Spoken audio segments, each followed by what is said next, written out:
you know, Sorry. after high school, I tried vocational school for a couple of months, but I was still young and crazy, and I partied all the time, so I dropped out. And then um, my wife got pregnant with our first child, and I was 20 years old, you know, so I had to work. So I worked from 99, 2000 all the way until I worked all the way, still working, but I started back to college in 2011, and I finished all my courses in 2016. So it took a while, you know, but you know, I got it done. But I mean, that's just our reality here, you know, is teen pregnancy, all that stuff, and you know, if our parents, you know, and I'm not saying our parents failed, but you know, more education, you know, more parent involvement would probably help that process of more kids going to college, getting that degree, and being able to provide instead of you know, not staying home and doing nothing, and depending on the government or the tribe to take care of your everyday needs. Yeah. Well, in my case, I'll go for it. No, yeah, no, I was just gonna, you know, say is like, it sounds like it's anywhere, right? It's a systemic issue, and it's how do we pinpoint how to help those people be able to look past the circumstance. It's hard to even just get up every day, right? And you know, a lot of them are probably struggling with a variety of issues, and so like you said, going to school might be an outlet for some of those students. And I know I have some of those students in my practicum class where, you know, uncle's gone to jail, and one student is dealing with some other very personal issues. And how do we as educators,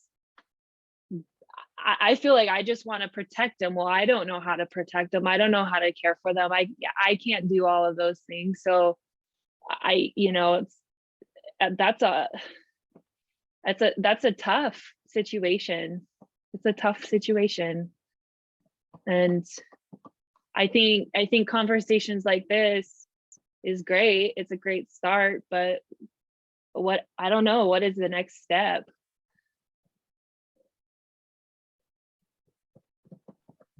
Can you include the questions on the chat again?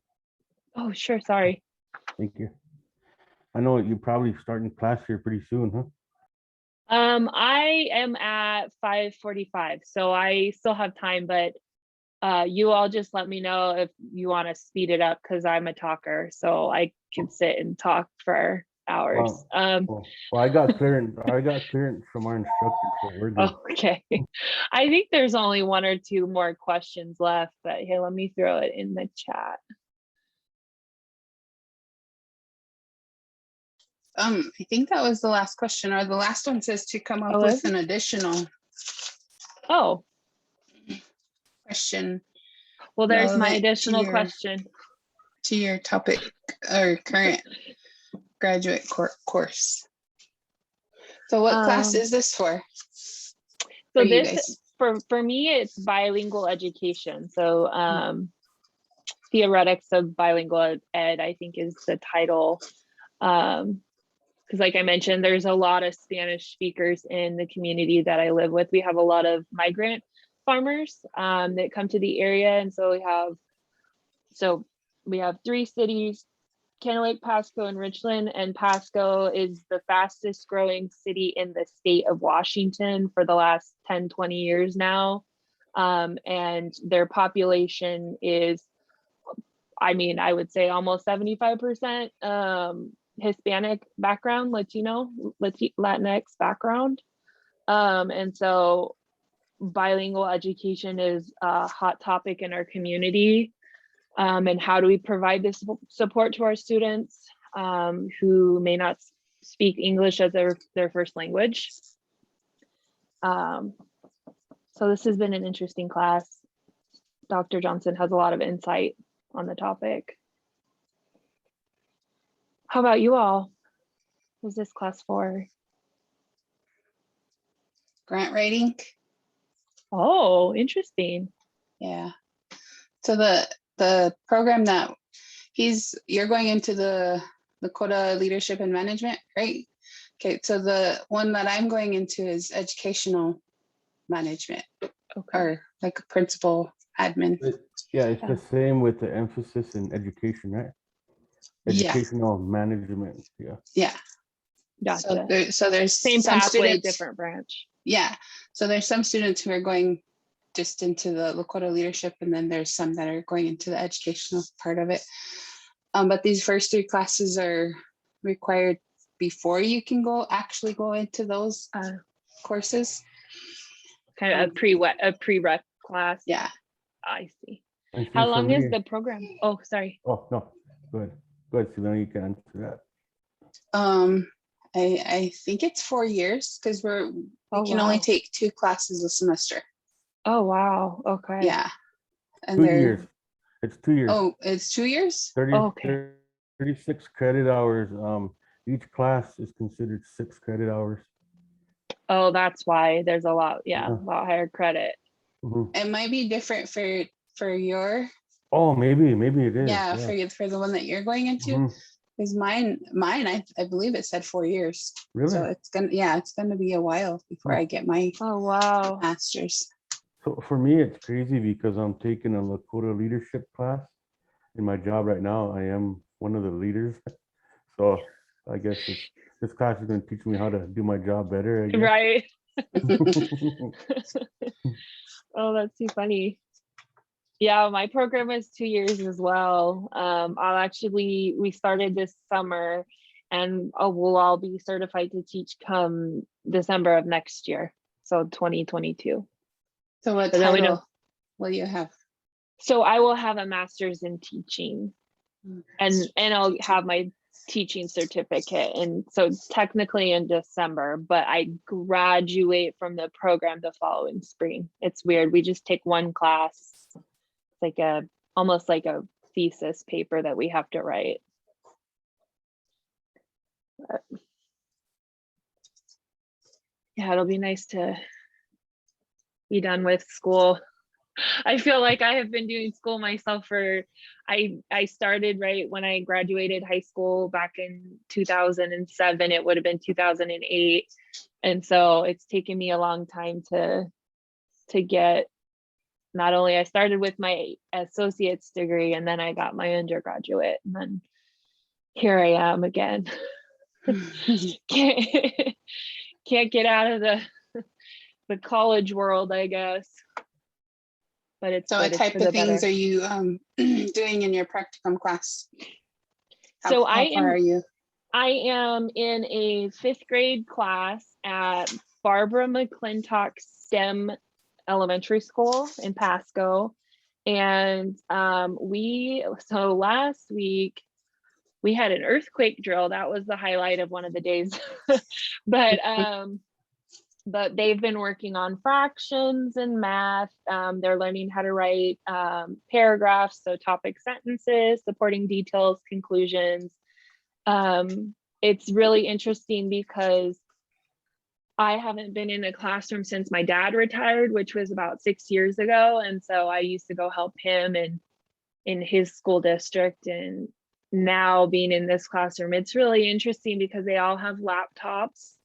I mean, they have their individual work that they're doing on the computer, not a lot on paper, which is a really interesting kind of like, it's just interesting to see how their social, emotional like skills are or are not there in a lot of ways, because a lot of times they're just their heads down and they're typing away, and they're not communicating with each other. And I'm sure COVID has had a lot to play into that as well. But I personally am concerned because a lot of their testing is on the computer, and it's not a lot of, critical thinking skills. It's multiplication or multiple choice questions. So it's interesting to see how that kind of is playing out in the classroom, at least where I'm at. Mhm. But yeah. So I don't know.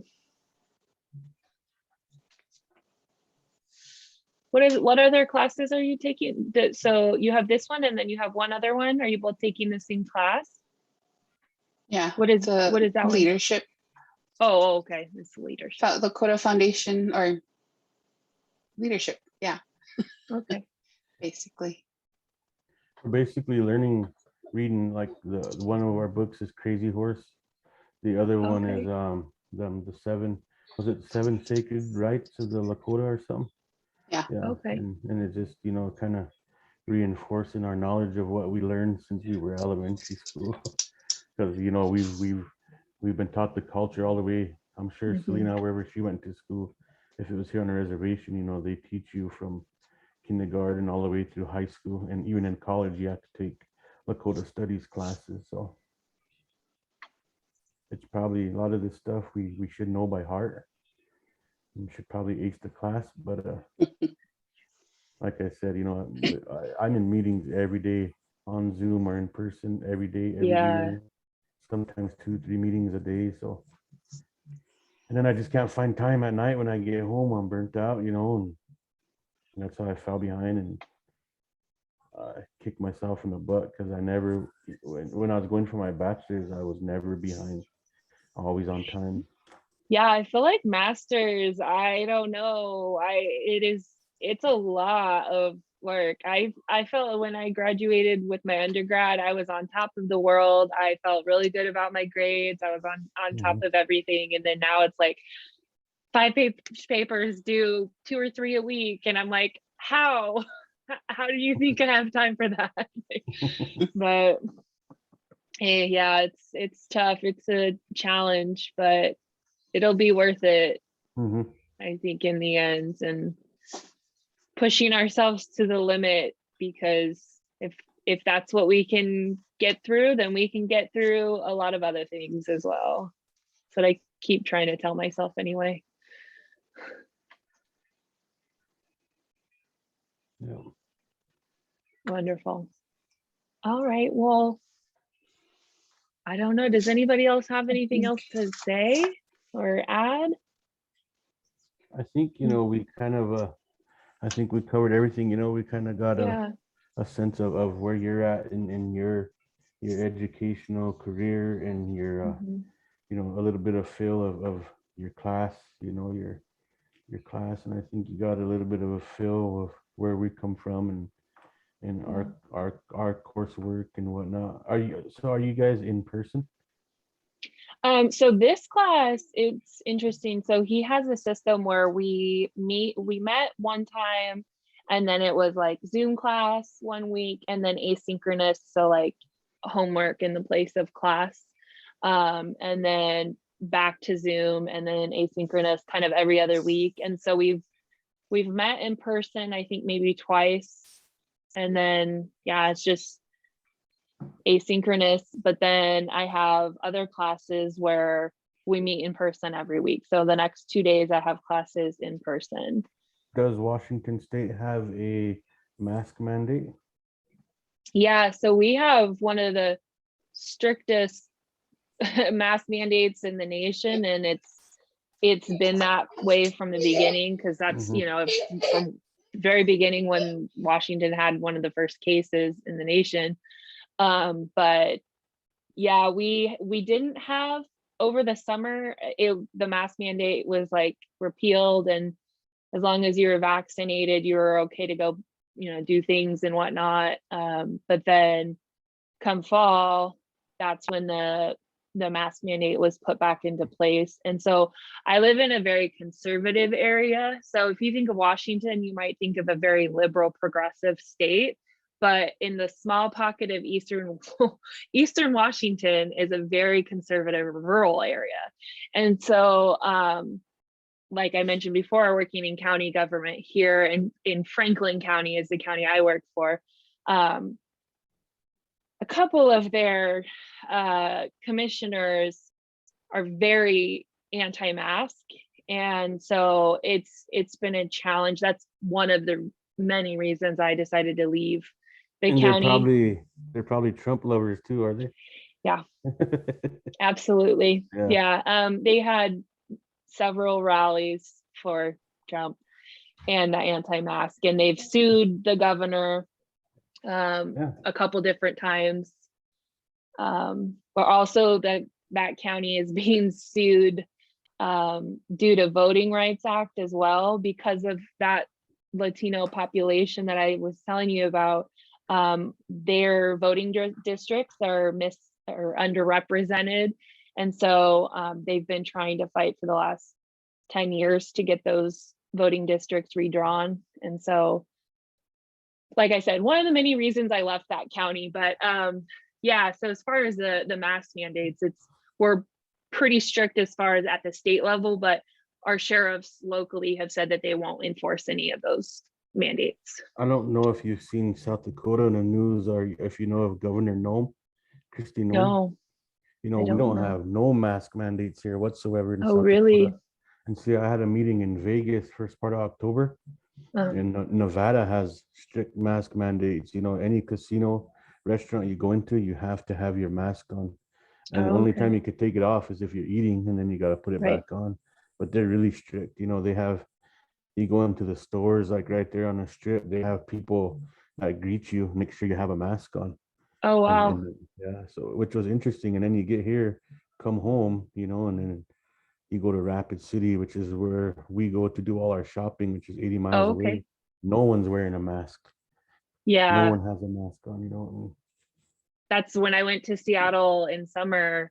They had the as long as you're vaccinated rule in place. And so they would look at your vaccine card and your ID, verify it's you, and you could come in. Well, here, same, there's none of that. They don't even care if you're wearing your mask, even though there's a pretty big population of people here that do wear their mask, but there's a lot that do not wear their mask. So that's interesting. And so being on the reservation, then I know you mentioned that was something the governor, there is no mask mandates, but how about the reservation? How does that work? That'd be up to the tribal council then, wouldn't it? Yeah, it is. Okay. And we have a mask mandate, you know, our schools, everyone's supposed to wear a mask in the stores, you know. So we have a mask. We even went as far as last May 2020, you know, when COVID hit in March, we started getting our first cases in April. We even shut our borders down. We put up roadblocks. Oh, okay. And we wouldn't let outsiders in. Yeah. People could leave, but it was supposedly only for essential items, because we have one to two grocery stores here, so everyone leaves their reservation to go get their essential. So it was tough. People hated us for it, you know, but I think it helped keep our numbers down. Yeah, well, it's for the greater good, and it's hard to understand that maybe in the moment. Yeah. We caught hell for it. And we still have being in leadership too, or I would imagine you caught hell for it. we still have our borders up today. Oh, we still have our really? border monitors up today, yeah. But they're more open, I would imagine, right? They're more open, yeah. And I think the intent behind that too was, you know, it helps employ them so they can provide for their families too, you know. Yeah, job opportunities. Yeah, because the United States is struggling with that as well. I mean, I could imagine, you know, on the reservation, resources or, you know, job opportunities are hard as well right now. Yep. Wow. Yeah, I don't envy your position being in leadership during this time though. Because the time I had at my county government, it was the leaders had they had a lot of work to do, and some were not leaders. And so, I mean, it sounds like you take your job very seriously, your role. But you know, it's interesting to see how different people handle those situations too. So we have about 47,000 members in our tribe. oh wow, that's Not a pretty all big of them number. Not all of them live on the reservation though, but that's Mm. our total population is about 47,000. Oh, wow. And so your jurisdiction would be for all of those people then, Well, sort like of, you know, your but council? yeah, but the money we receive is mostly for on reservation because we receive it for the reservation. Ah, So, okay. I mean, but we did get a lot of money from the government with the CARES Act and the American Right. Recovery, and we were able to give every member $2,000 to help. Oh, that's good. That's minors and adults. So Oh, wow. there's households who had probably 5, 6 kids. That's what, Yeah. 12, 14, 16,000. I'm sure that helped too. I know my own Mhm. personal experience with receiving that money, that helped me get to a place where I was comfortable, because I was Mhm. I'm still living paycheck to paycheck, but I was living paycheck to paycheck. And so, I mean, $2,000 may not seem like a lot to some people, but it means the world to others. So that's awesome. Very cool.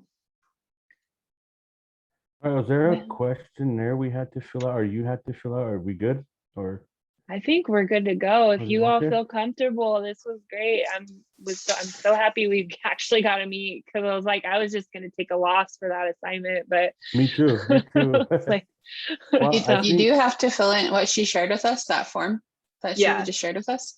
There's some Venn diagrams or graphic organizers that you do have to fill out for Richie. oh, okay. Oh, Can you, okay. where do I find them at, Selena? She shared it with us in the chat. Did you open it? Mhm. Did you Well, download it? yeah. Well, no, I opened it, but then that one closed, that, and I didn't download that one. Oh, let me send it again. I pulled it up. I just never sent it. There you go. Okay, here we go.